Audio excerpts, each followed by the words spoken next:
What is up, guys? Welcome back to another super epic video on Awesome Kids TV. We are back for another super epic Buildcraft video. And today we are doing some extensions of our series of Strange New Places. Yes, that is correct. We are extending our varieties and going way beyond with our projects. We are making a rather medieval and modern hybrid castle. Hybrid. That's right, we're making a hybrid castle that is a hybrid between a castle and a mansion. And we are going to get started by making the forest, the dark forest that you have to go through in order to get to the castle. We are making the bridge supports with using stone brick stairs, and of course stone brick slabs. Alrighty, without any further ado, we shall begin. Now, whenever I think of a castle, I usually think of towers and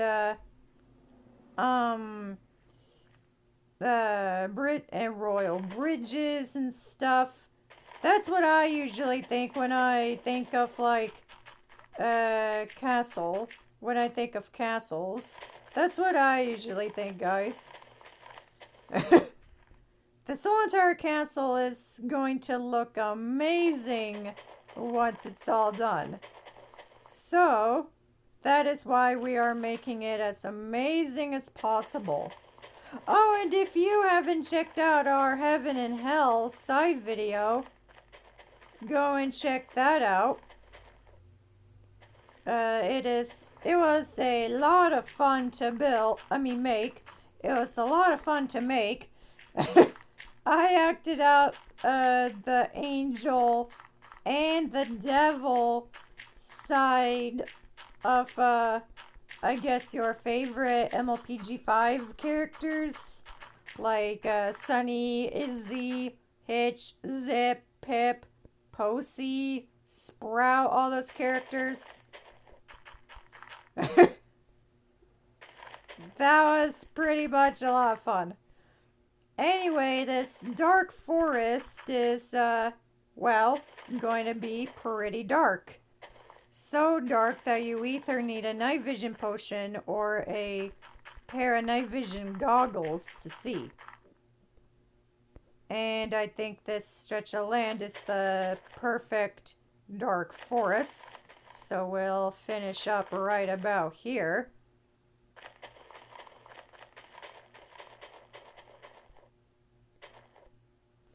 There we go. Now we put down every single block. Puzzle is a great forest material for when you want to make a forest or something like that. Alright, forest is now complete. Time to add all the trees. Jungle, and then dark oak. Boom, boom, boom. There you go. Now we will just keep placing every single dark oak tree until the entire area is covered. There we go. Dark oak on one side, dark oak on the other side. I am talking way less, way too more often. Boom, boom, boom, boom, boom. There we go. Boom, boom. Now that's a very dark looking forest. So dark you can't even see it at night. Alright, everyone, all the dark forest trees are now in place. We can now move on to all the grass that is on the ground here. We're gonna go for double tall grass.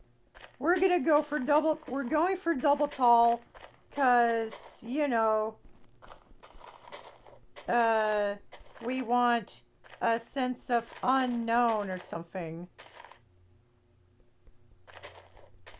So we're so we're putting down a lot of double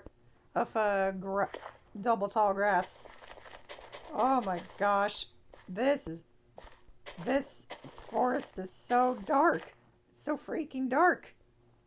I can't even see, especially at night. I can't see. Grass is now in place.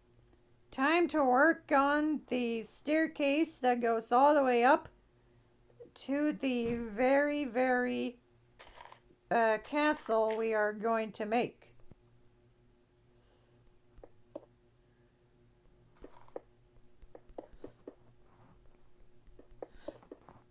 Oh, I am talking less again. I'm so sorry. Alright, everyone. Alright, everyone. We are now working on the stair portion of this project.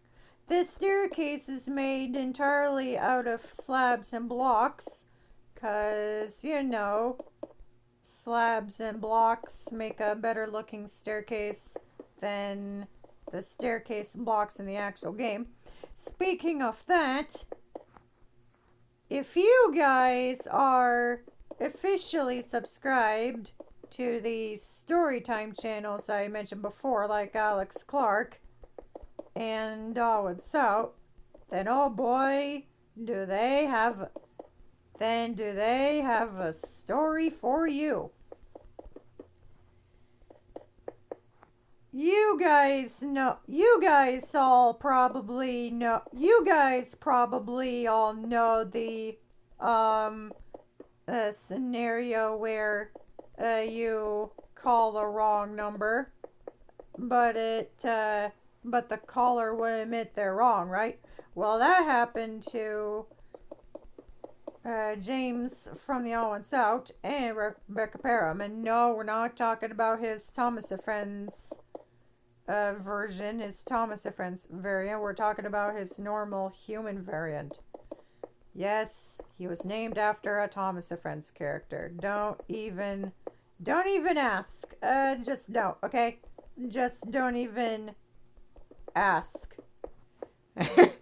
Anyway, James grew up in a generation where smartphones were a new thing and everyone in his class had one except for him. Poor freaking guy. His parents never got him a cell phone because they didn't want him to access the internet on a device that could fit in his pocket, because they were super strict at the time and they didn't want him looking at some weird internet stuff, which backfired horribly, by the way. So they never gave him an actual smartphone. In fact, he didn't get his first one until he was 16 years old. Now that he's an adult who uses a cell phone every day, he has no idea how he could last for literally 16 years without one. So anyway, when James completed his first year of high school, he got his very first cell phone, an LG Cosmos 2. And no, he did not grow up in the 90s that everyone else had iPhones, and he was the only one with a phone that had a keyboard on it. And with that cell phone, he had bumped into a couple of incidences where sometimes a random person would call him, thinking that he was someone else, and then absolutely would not admit they were wrong. And that is how you segue into the theme of this month's conversation and video. Now, this first story takes place at James's home, and he got a call from a number he did not recognize. Now at the time, he had friends tell him that they don't answer the phone to a number they don't recognize. But James's anxiety won't let him do that. But his mind was all like, what if it's your bank calling saying your account got hacked? What if it's your grandma? Or what if it's your grandma? Because why would you have her saving your phone?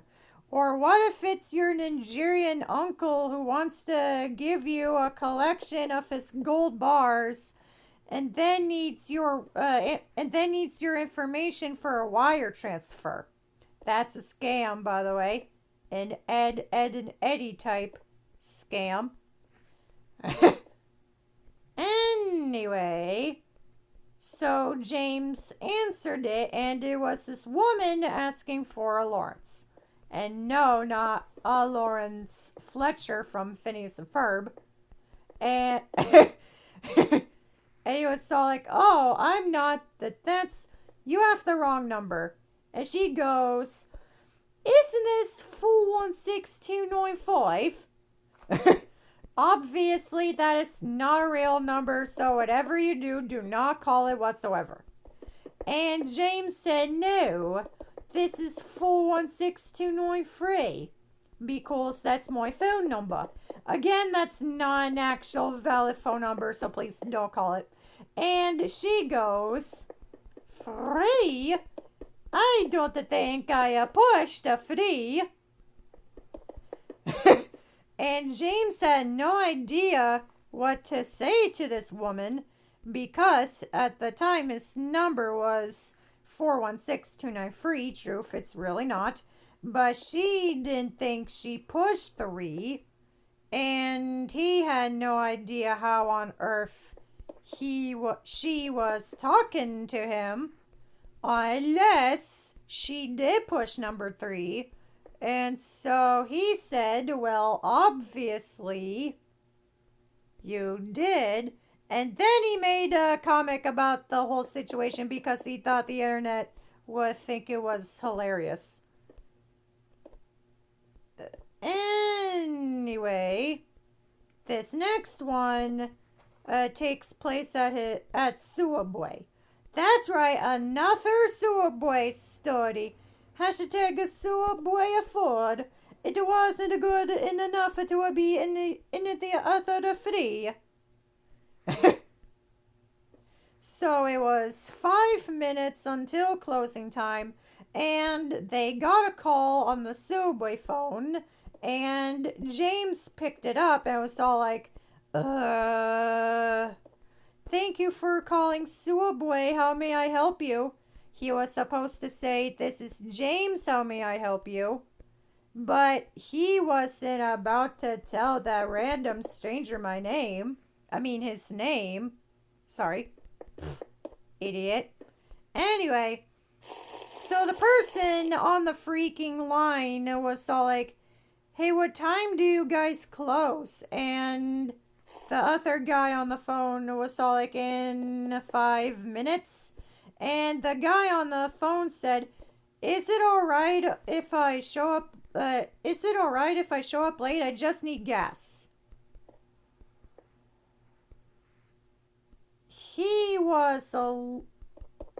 James naturally was all like, oh, don't worry, sir. This sandwich will give you plenty of gas. Do you want chips or something? No, he said. I just need gas. He was calling the wrong place, by the way. Speaking of that, these supports are off. They're absolutely off.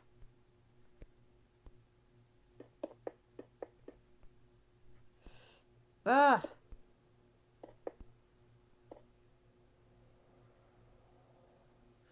These bridge supports are off. They need to be exactly one slab apart.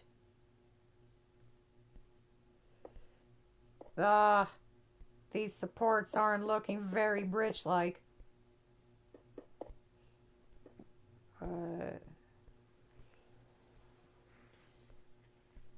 I'll just create the arches underneath the stairs.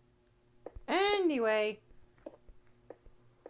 you guys all know the Suaboy story, so we're gonna skip over that one. Anyway, this next story takes place at James's home at 9:30 in the morning, and he was lying in his bed asleep. And most people would agree that you're supposed to be awake and productive at 9:30. So he didn't want this stranger to think he was lazy, and so he had to answer the phone with his best "I've been awake for several hours" voice. So he took a couple of deep breaths, like this,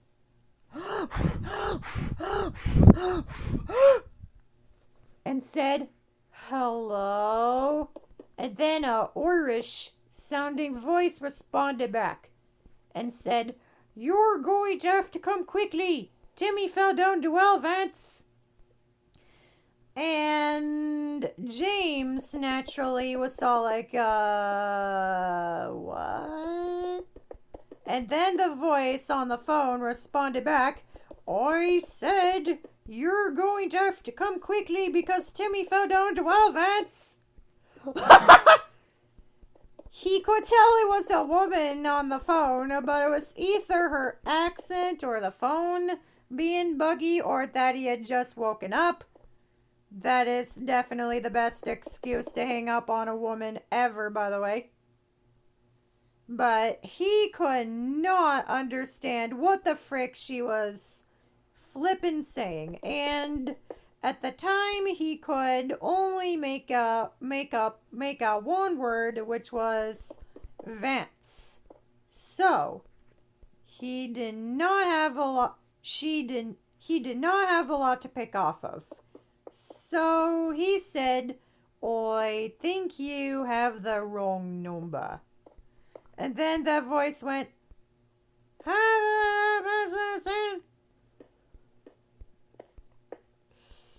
and then James was all like, "Okay, talk to you later. But now you gotta come quickly because Timmy fell down." And then he hung up on her.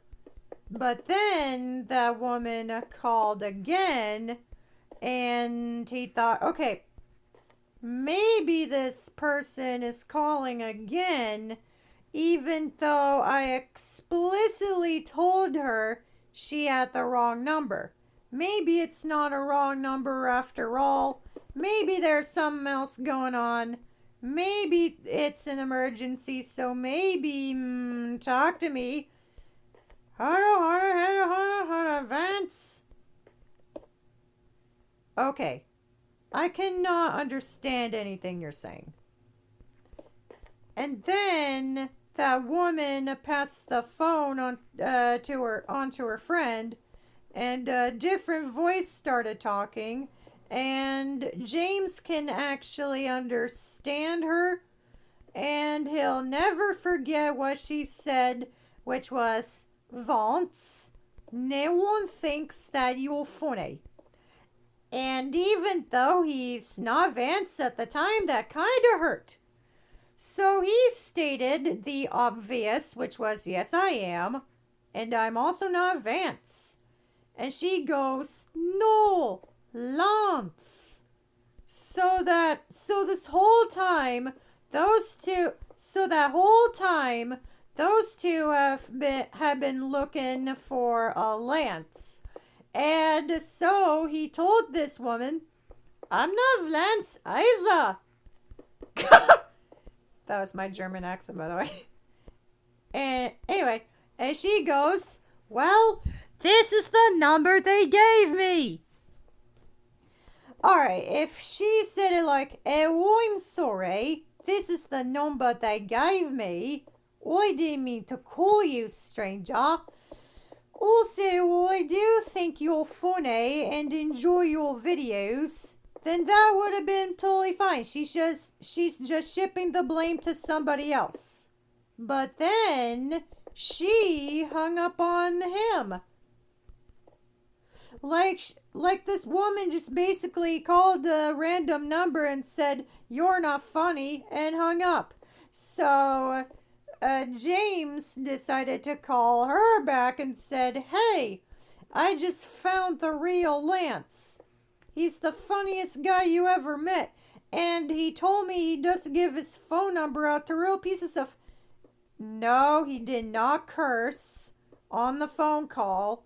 He was gonna do it, but then he went back to sleep. He did not do it at all.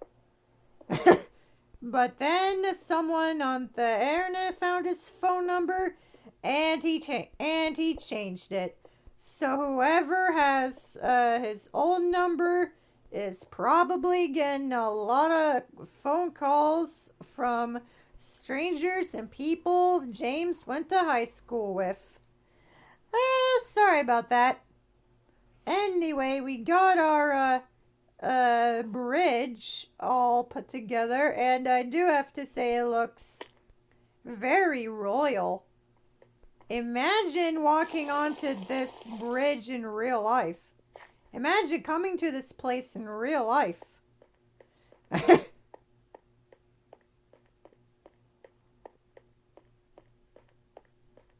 That would be so cool. Anyway, we got a cliff to build. That's right, you heard me. We got a cliff to build. So, in order to make this cliff more cliff-like, I am adding some natural-looking curves.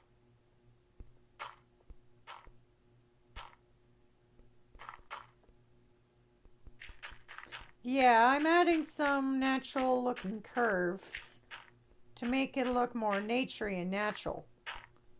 There we go.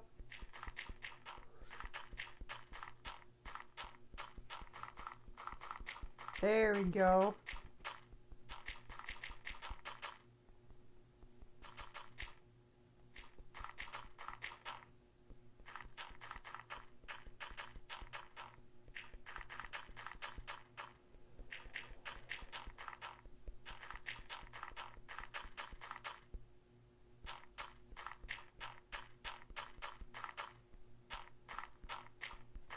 There we go, we got our cliff edge. Now we need to build up the outer layers of puzzle. Speaking of puzzle, Rebecca Parham has been through a wrong number situation herself. If you're a YouTube newbie or pro, you know. If you're a YouTube newbie, you would know that, but if you're a pro, then you would know that by now. Anyway, one night, Rebecca Parham was on her bed, probably drawing or something, when she got a call from a number she did not recognize. And she was so like, this is probably somebody I know. And so she answered it, and she was all like, hello. And a younger sounding voice responded back, and she kept on asking on and on and on and on for a few minutes if she knew her husband, Chris Miller. And Rebecca Parham was pretending to not know Her husband.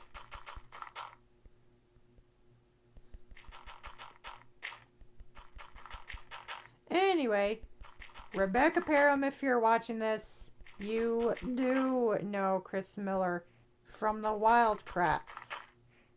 Yeah, he was from the Wildcrats.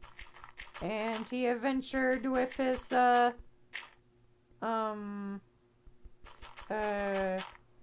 brother Martin Miller. Anyway, speaking of that, yeah, there was another show on PBS and PBS Sprout called Zabumufu with the Crab Brothers, where they had Zabumufu talk with puppet technology, I guess. There we go. Now that we increase the canyon's outline, we can now make the castle itself. We as always, start with the entrance of the castle, and since this is a dark castle, we are putting on dark oak doors. And if you want to know, yes, Rebecca Parham did end up hanging up on that woman.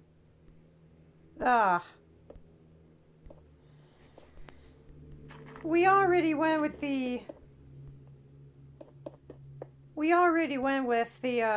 castle design. The basic medieval castle design. Let's go for a tower design.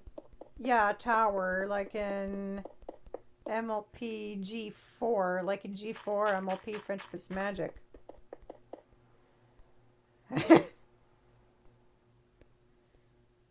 Yeah, that'll be perfect. We'll have 4 legs.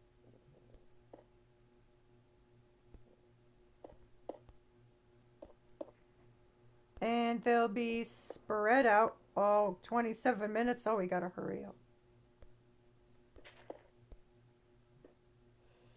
The legs of the tower will be spread out like this. And they go up like this. And then they go up like that.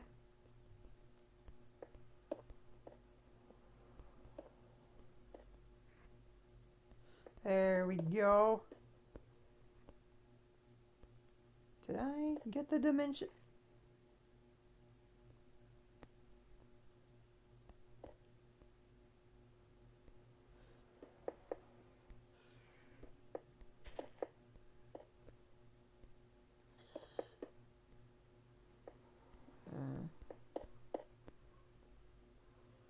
There we go. Much better.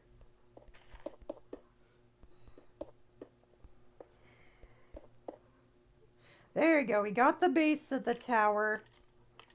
Now we need to form...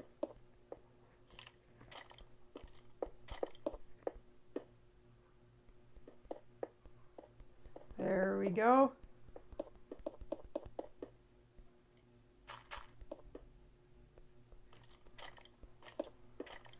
Alright, we got the elevator of the tower perfectly assembled. Now we gotta make it go up. 1, 2, 3, 4, 5, 6, 7, 8, 9, 10, 11, 12, 13, 14. 14 blocks high.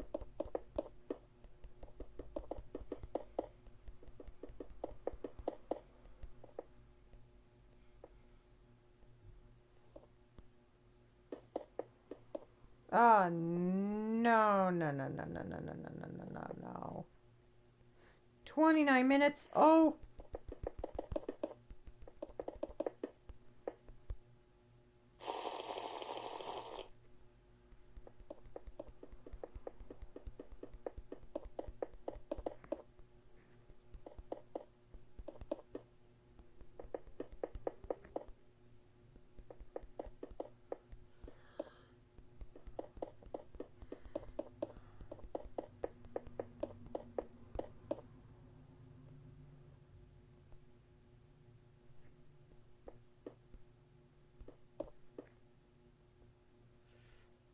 There we go. Our elevator is now done. Time to add the stone. Time to add the pressure plates. I'm using gold ones because I want the elevator to look more grand. We have built this for 30 minutes.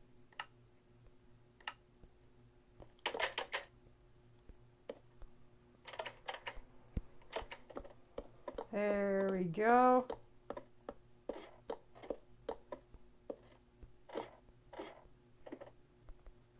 Now it is time to form the top of the castle.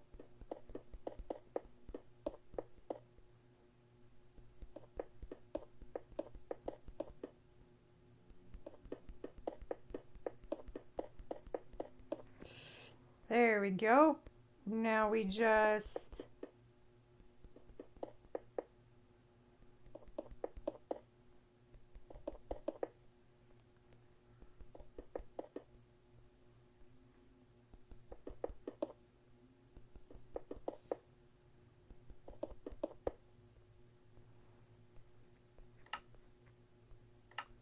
there we go.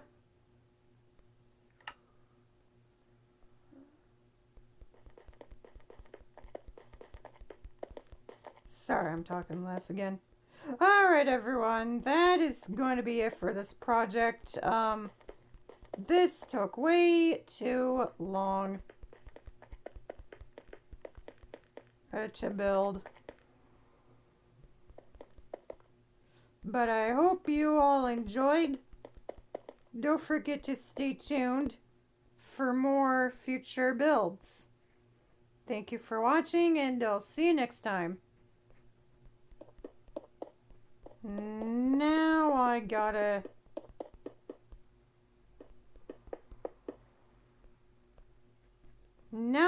figure out